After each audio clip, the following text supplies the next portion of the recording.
এই শ্ৰী শ্ৰী বিষ্ণু মন্দিৰত মাঘী পূৰ্ণিমাৰ উৎসৱ ভাগ অতীতৰে পৰা পাতি আহিছে আৰু এই উৎসৱ ভাগ লাহে লাহে অতি সাৰ্বজনীনভাৱে সকলোৰে মাজত অংশগ্ৰহণ কৰা এক অনুষ্ঠান হৈ পৰিছে আৰু তেখেতসকলৰ বহু আগতীয়াকৈ প্ৰস্তুতি আৰম্ভ কৰিছে আৰু মই সদায় আহোঁতে যাওঁতে এইখিনিতে মূৰটো দোৱাই যাওঁ মই জনা দিনৰ পৰা।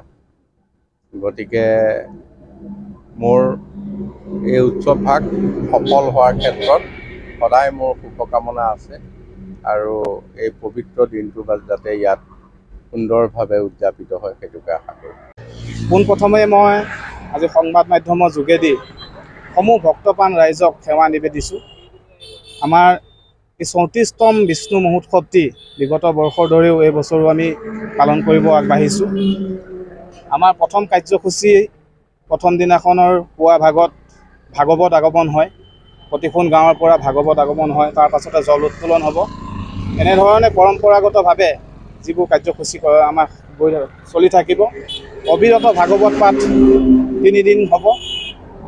ইয়াৰ পিছত আমাৰ যিটো বিষ্ণু সমন্বয় ক্ষেত্ৰ, ইয়াতে আমাৰ প্ৰসাদৰ ব্যৱস্থা কৰা হৈছে। আজি সংবাদ মাধ্যমৰ যোগে সকলোকে অনুৰোধ জনাইছোঁ, ইয়ালৈ আহক, অনুষ্ঠান উপভোগ কৰক, সেৱা আগবঢ়াওক।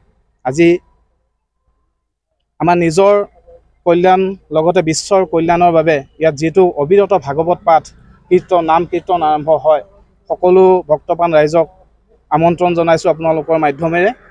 গতিকে আমাৰ শেষৰ দিনাখন যি অংকীয়া ভাওনা নিৰিসিংহ মুৰাৰী, এই ভাওনাখনো অসমীয়া কৃষ্টি সংস্কৃতি জীয়াই ৰাখিবৰ বাবে আমি পৰম্পৰাগতভাৱে অনাগত দিনতো আমি এনেদৰে অংকীয়া ভাওনা জীয়াই ৰাখিবলৈ এটা চেষ্টা ৰাখিছোঁ।